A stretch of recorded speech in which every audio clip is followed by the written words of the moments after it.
Proxy. Não sei bem o que ele era, mas sei que ele esteve comigo durante toda a minha infância.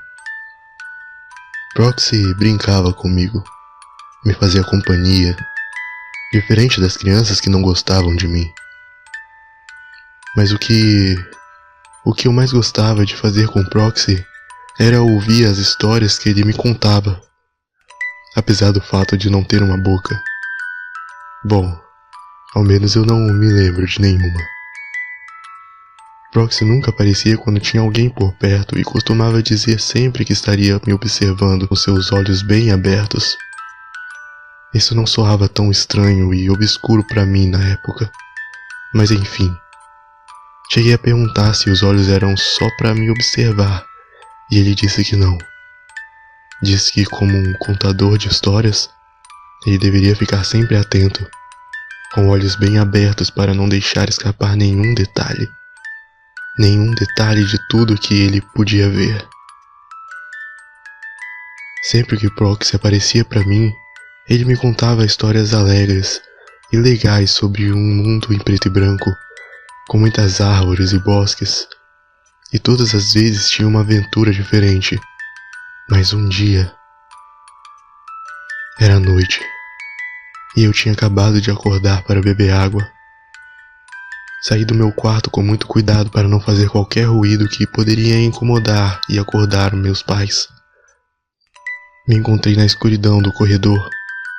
Em um pestanejar de olhos, Proxy surgiu em meio às sombras, no fundo do corredor, carregando em suas mãos uma caixinha de metal. Senti um calafrio quando o vi, mas achei que tinha sido somente um susto. Cumprimentei Proxy e continuei normalmente, agora até mais aliviado por não estar sozinho. Boa noite, Proxy. Boa noite, criança. Respondeu ele sem se mover. O que tem nessa caixa?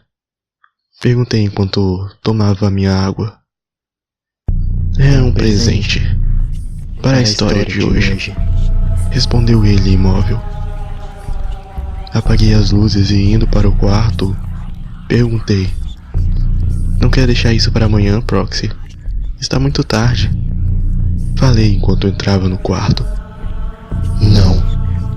Respondeu ele agora parado na cabeceira da cama, como se já estivesse ali antes mesmo de eu ter entrado no quarto. Isso e a resposta fria que ele me deu me fizeram sentir aquele arrepio novamente.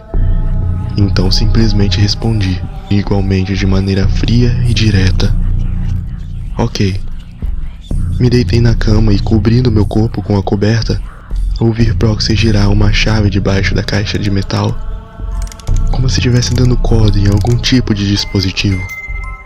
Ao terminar, ele abriu a caixa e logo uma música bonita e repetitiva começou a tocar, ecoando por todo o quarto. Feche os olhos, criança. Vou te mostrar uma história nova e mais verdadeira que qualquer uma que eu já tenha te contado. Infelizmente, nem me lembro mais de como foi a história contada naquela noite. Lembro que era como se eu estivesse lá dentro. Lembro que tinha monstros muito reais, embora fossem fantasiosos. Lembro também que fiquei um bom tempo dormindo com luzes acesas e com raiva da brincadeira de mau gosto que Proxy havia aprontado. Eu era inocente a ponto de considerar aquilo uma brincadeira de mau gosto. Uma semana depois, Proxy voltou a me visitar. Mas sempre que aparecia, arranjava um jeito de me assustar. E a cada grito meu, Proxy gargalhava como uma criança, e às vezes chegava até rolar no chão. Além dos sustos, Proxy acostumou a contar outras histórias com monstros que me faziam tremer até a alma. E logo, as visitas se tornaram desagradáveis e me deixaram paranoico. Eu estava sempre atento e vigilante para não deixá-lo me assustar novamente. Fora que comecei a realmente acreditar em algumas histórias que ele me contava. Sempre que eu estava sozinho e ouvia algum barulho estranho vindo de algum cômodo da casa, entrava em desespero. porque não sabia se era Proxy querendo me assustar ou se era uma das criaturas que ele me contava. Eu não aguentava mais essa situação e resolvi pôr um ponto final nessa história. Mas naquela tarde, Proxy armou uma coisa muito além de qualquer história ou susto que ele já tinha me dado. O que ele fez não tinha comparação com essas coisas. Eu estava na escola. Era recreio e eu brincava sozinho no pequeno e velho parquinho que tinha no canto do pátio. Enquanto me balançava em um balanço com correntes enferrujadas, acabei me distraindo com o som agudo que ele emitia, e foi nesse momento de descuido que senti 2 mãos agarrarem meus ombros no momento em que o balanço foi para trás. Proxy me arrastou por entre arbustos enquanto eu gritava de desespero por não saber se era ele realmente. E ele só foi parar quando chegamos na área verde da escola, cheia de árvores, mato e longe de todos. Onde a gente estava, ninguém podia nos ver. Ninguém nem ia até lá. Era proibido ir até lá. Qual o problema, criança? Achou que era algum monstro?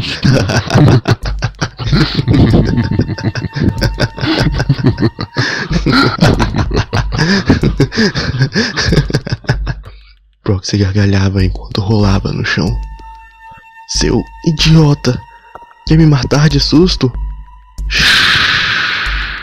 Não temos tempo para essas ofensas. Tenho que te mostrar algo muito legal. Proxy se levantou do chão, sacudiu a poeira e grama que estavam agarradas na roupa preta e seguiu adentrando mais ainda. Tem uma coisa muito árvores. legal para te mostrar. Eu, ainda com raiva da brincadeira de Proxy, me levantei e o segui. Andamos por alguns segundos até chegar em uma grande árvore. Maior, muito maior do que todas as outras ao redor. Fique aqui, disse Proxy. Fiquei um pouco afastado da árvore e assisti ele caminhar até ela, e da manga de sua blusa escorreu uma faca de lâmina brilhante direto para sua mão. Usando a faca com muita precisão e habilidade, Proxy desenhou cortando na árvore um círculo, e no meio do círculo, um X, que era até mesmo maior que a circunferência.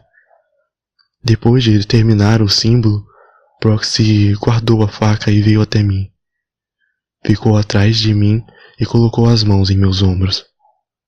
Concentre-se no ponto ao meio do X, ele me disse. Eu não entendi nada, mas continuei fazendo o que ele pedia, até que eu comecei a ouvir a música. A bela, porém repetitiva melodia da caixinha de música do Proxy. Ela se repetia várias vezes e ia ficando cada vez mais fraca e lenta, até que, uma hora, ela parou. Tudo se silenciou. Tudo o que eu ouvia era as batidas de meu coração, junto ao som do vento chacoalhando os galhos das árvores. Alguns segundos se passaram até que o vento parou de soprar e o ar em minha frente começou a tremer. A imagem entre eu e a árvore marcada, distorcida e trêmula, começou a se abrir como um portal, e de lá saíram 2 braços compridos e esguios. Não pode ser. Ele não...